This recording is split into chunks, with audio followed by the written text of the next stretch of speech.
The room went quiet the moment he spoke. Not because he shouted. Not because he demanded attention. But because a tired single dad, standing in worn shoes with a little girl gripping his finger, calmly said words no one expected to hear, "I'm the new owner." A ripple of laughter followed. Soft at first, then louder, then cruel. The billionaire woman at the head of the table smiled, amused, certain this was some kind of joke, until she saw the signature. Before the story unfolds, let me ask you something. How many times have you underestimated someone just because they looked ordinary? Stay with this story till the very end, because what happens next might change the way you see people forever. And if stories that touch your heart mean something to you, don't forget to like this video and subscribe to the channel. Your support helps these stories reach more souls who need them. Ethan Cole hadn't planned to walk into the towering glass building that morning. He had planned to drop his daughter Lily at school, go to his third interview of the week, and pray, again, that someone would finally give him a chance. Life hadn't been kind since his wife passed away 3 years earlier, leaving him with a toddler, medical bills, and a grief so heavy it often felt impossible to breathe.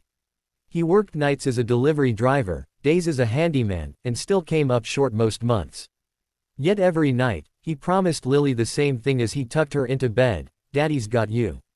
Always. That morning, Lily refused to let go of his hand.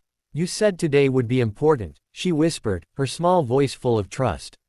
Ethan smiled, forcing confidence he didn't fully feel. "It is, sweetheart." The building belonged to Harrington Holdings, one of the most powerful real estate empires in the city. The interview was supposed to be for a maintenance supervisor position, nothing glamorous, just enough to stabilize their lives.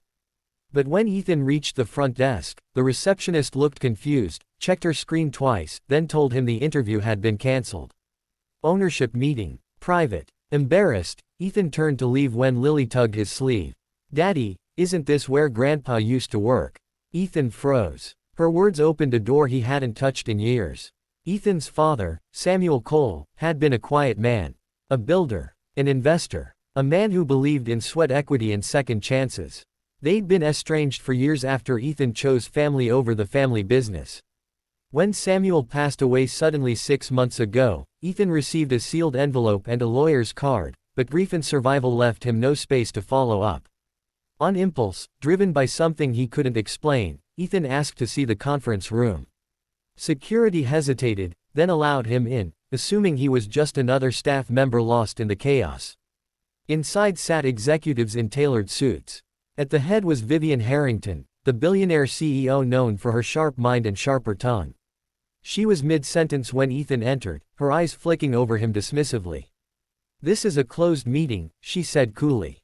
"I know," Ethan replied quietly. "I won't take much time." That's when he said it. "I'm the new owner." The laughter hurt more than he expected. It reminded him of every landlord who'd dismissed him, every interviewer who saw exhaustion instead of effort, every night he wondered if he was failing his daughter. Vivian leaned back, smiling. "And I'm the Queen of England," she said. Security. Ethan didn't argue. He simply pulled out the envelope he'd carried since that morning, unopened until now. Inside was a notarized document, a will amendment, and a single signature at the bottom. Samuel Cole. Vivian's smile faded. She stood up slowly, walked closer, and took the papers from his hand. The room went silent as she read. Once, twice. Her fingers trembled. Samuel Cole, it turned out, had quietly purchased a controlling share of Harrington Holdings years earlier, through trusts, partnerships, and long-term investments. And in his final months, he transferred those shares to one person. His son. Vivian looked up, stunned. You're his heir." Ethan nodded. "I didn't know. He never told me. We weren't close." He looked down at Lily, then back up. "But I'm here now." What followed wasn't instant victory. It was resistance. Board members questioned his competence. Lawyers challenged the transfer. Vivian herself struggled, her empire suddenly no longer fully hers.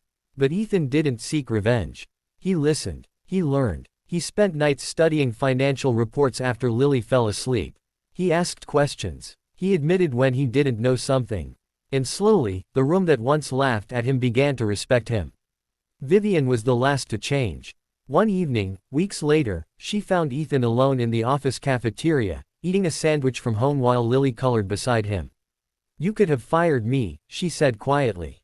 Ethan shrugged. "You built this company. I just inherited it. We're stronger together." For the first time, Vivian saw not a threat, but a man who led with humility, shaped by loss, strengthened by love. Under Ethan's leadership, the company changed. Wages improved. Single parents got flexible hours. Entry-level workers got training programs. And when people asked why, Ethan always answered the same way: "Because someone once believed in me before the world did." On Lily's birthday, months later, Ethan stood in their new home, not a mansion, just a warm place filled with laughter, and watched his daughter blow out her candles. She looked up at him and said, "Daddy, you did it." Ethan smiled through tears. "No, sweetheart, we did. So here's the message I want you to carry with you today: never measure someone's worth by what they wear, where they stand, or how tired they look. You never know the battles they've survived, or the legacy they carry quietly within them." If this story touched your heart, please like this video and subscribe to the channel. Stories like these remind us that hope can look ordinary, strength can sound gentle, and sometimes, the man everyone laughs at is holding the signature that changes everything.